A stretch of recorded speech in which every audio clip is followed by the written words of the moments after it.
A young Yautja is seen hunting deer, clearly bored. Looking for a greater challenge, it sets its sights on larger prey, a mountain lion, then an orca, but neither delivers the thrill it's searching for. That changes when it spots the signs of human civilization in the distance. The scene cuts to a young Logan investigating a grisly sight. Dozens of animals and people have been skinned and hung from the trees. Both Logan and the mayor accompanying him are horrified. Logan, however, is furious, convinced this is the work of the local gang. He storms their hideout and demands answers. The gang assumes he's talking about stolen money and are about to scatter when the predator arrives, cutting their boss down in front of everyone. The Yautja stands over the body, studying it, when out of nowhere Logan attacks, slashing across its jaw. The Yautja's demeanor shifts immediately. It's pleased. It's finally found a challenge. The two briefly tend to their wounds before heading outside to settle it properly. The fight is intense, but as it wears on, Logan finds himself at a disadvantage. He leads the Yautja toward a bear cave, and right on cue, a bear charges out, seizing the young hunter. The Yautja fights back, but gets slammed into the ground and dragged into the dark. Logan watches, catches his breath, and walks away with a satisfied smile. As far as he's concerned, it's over. It isn't. Sometime later, the young Yautja stands alone, holding up the bear's severed head, finally wearing the expression it had been searching for this entire time. It had found its worthy prey. While on a mission with X-Force in Vietnam, Wolverine and his team, Cruel, Jackson, Sabretooth, and Maverick, are tasked with rescuing lost soldiers and dealing with whatever threats they encounter. Logan suddenly stops, sniffing the air. Sabretooth catches it too. Blood. Pushing deeper into the jungle, they find a person strung up and skinned alive. A familiar dread washes over Logan. Before any of them can react, Cruel is caught in a razor net and killed instantly as multiple Yautja decloak around them. Logan tears the alien shuriken from around his neck, a trophy from his last encounter, and slashes a predator's throat. Sabretooth opens fire with a Gatling gun, spraying at the cloaked hunters, only to get ambushed from behind. He grins, turns around, and takes the predator down with him. The remaining three break for cover. Mid-run, a razor wire snaps around Jackson's neck and decapitates her instantly. Before Logan and Maverick can process it, the predator hurls her body back at them with a bomb attached. The blast sends them both flying. Maverick is too injured to walk, but when another Yautja closes in under its cloak, he spots the shimmer and guns it down. Logan hauls him up and they take cover inside an old temple. Behind them, the downed Yautja lies grinning, pleased to have fallen to worthy opponents before being allowed to die. Inside the temple, Logan finds a cache of explosives and the soldiers they were sent to retrieve. Tension runs high when it comes out that Logan's orders were to eliminate them, not save them. But with predators hunting them all, old orders stop mattering. A truce is formed. The soldiers standing watch outside don't last long. One head detonates without warning. Two more are cut in half. The Yautja sweep the temple looking for Logan and find nothing but the shuriken. By the time they realize they're surrounded by explosives, it's already too late. The temple goes up. In the distance, Logan, Maverick, and a retrieved Sabretooth reach the extraction point. The remaining soldiers fade into the jungle. It looks like it's over. Then a Yautja hand punches through the rubble.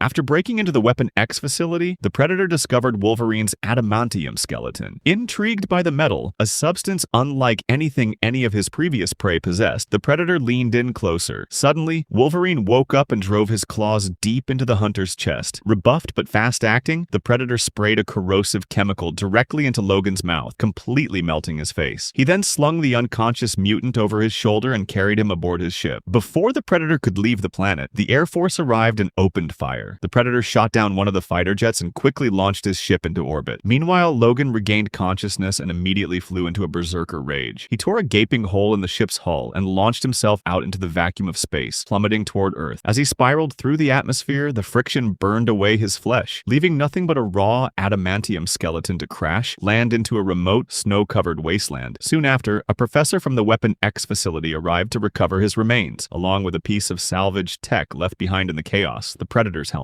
Using the facility's advanced resources, the professor bypassed the helmet's firewall, using the alien technology to fundamentally alter and sharpen Wolverine's senses. Wolverine is relaxing in Japan when suddenly a samurai attacks him. The two engage in an intense battle, but eventually Logan loses. The samurai tells him that he's good, but not the best, and that won't change until he defeats him. It's then revealed that this is Logan's master. As the two continue to talk, his master senses a presence nearby, which is revealed to be the Predator. Logan's master suggests they fight together, but but Logan refuses, saying he has a score to settle. Logan and the Predator fight fiercely as his master watches from the sidelines. During the clash, Logan is kicked to the ground, but he hurls his sword at the Predator. He's about to pop his claws when his master tells him to control his anger and keep them sheathed. The fight continues, and just when it seems Logan is about to gain the upper hand, the Predator blasts him with its laser. Frustrated, Logan tosses his sword aside and pops his claws. The instant the Predator sees them, it turns invisible and flees, leaving Logan thinking he scared it off. His master knows better. He tells Logan to look around, and as Logan does, an army of ninjas emerges from the shadows, surrounding them both. After returning from a mission, Charles greets Wolverine on the steps of the X-Mansion, when suddenly 3 distinct laser dots appear on Professor X's forehead. Wolverine quickly shoves him out of the way as a missile explodes right where Charles was standing. As the smoke clears, Wolverine realizes that it has returned. Several more missiles are launched at the mansion. Colossus arrives and asks Logan what's happening, to which he replies that they're under attack and tells him to get Charles to safety. Colossus carries Xavier into the mansion while Logan runs through the school, telling the kids to evacuate immediately. He searches through the smoke and fire for anyone else and spots Kitty Pryde unconscious in the rubble. He moves toward her, only to hear a scream warning him as electric wires wrap around him, stunning him in place. From the smoke, the Predator emerges, but before it can act, Nightcrawler appears and teleports both Logan and Kitty to safety. Wolverine is furious. He tells Nightcrawler and the rest of the students to stay back and stay out of it. He storms off to confront the Predator alone. Nightcrawler tries to stop him, warning him how dangerous it is. Logan brushes him aside and goes looking for it, only to find it holding Rogue hostage. Rogue asks Logan what she should do. He tells her nothing and sheathes his claws. She tells him she could reach around and touch it. Logan tells her no. He surrenders to the Predator instead. The Predator tosses him a pair of handcuffs, and the two can be seen leaving the mansion together, Wolverine in restraints. As they walk toward the Yautja ship, a second Wolverine suddenly appears and attacks. It's Danny, shapeshifted into Logan's form. The Yautja barely reacts. It grabs her by the throat and drives a blade into Logan's as well, pinning them both in place, but it's a distraction. Kurt appears behind the Hunter and yanks on its life support hose and wires. The Predator stumbles, stunned, stepping back directly into Kitty, who phases up through the ground and trips it. As it hits the floor, Rogue dives in and makes contact. That's enough. The Yautja tears itself free, turns invisible, and disappears into the night. After nearly 100 years of being hunted by the Predators, Wolverine decided to end the game on his own terms. Using the Predator helmet he had recovered from the Weapon X facility as bait, he lured the Hunter to neutral ground. He also set an obvious trap, obvious enough that the Predator would spot it, avoid it, and feel confident doing so. While distracted, Logan charged at the Yautja, but it barely flinched. It fired its laser, nearly splitting him in half. Logan retreated into the woods, but the Yautja tracked him down using its helmet's infrared vision. It didn't just want the helmet, it wanted the trophy. Its trophy. Logan jumped off the edge of a cliff, hiding beneath the rock face with the Predator waiting directly above. As he tried to climb, a loose rock fell into the water below, alerting the Yautja. It launched missiles at his location, sending him crashing into the river. Logan sank. A massive rock pinned him to the riverbed, trapping him beneath the current. With the Yautja closing in, he did the only thing left to do. He reopened his wound, letting his blood cloud the water around him as a distraction. By the time the Predator moved to clear it, Logan was already gone. The Predator surfaced, scanning for its prey. It spotted what appeared to be an eye inside a human-shaped mound of mud and drove a blade into it, only to realize it was just mud. As it pulled the eye out to examine it, Logan burst from the trees and drove his claws into the Yautja's back. It hurled him off. The Predator drew its dagger and the final battle began. It was long and hard-fought, but in the end, the Predator was overpowered, choosing suicide over defeat. The Yautja activated its bomb, hoping to take Wolverine with it on the way out. It was wrong. Logan's healing factor had the last word. We see him walking away through the smoke, the Yautja's dagger in his hand, his trophy.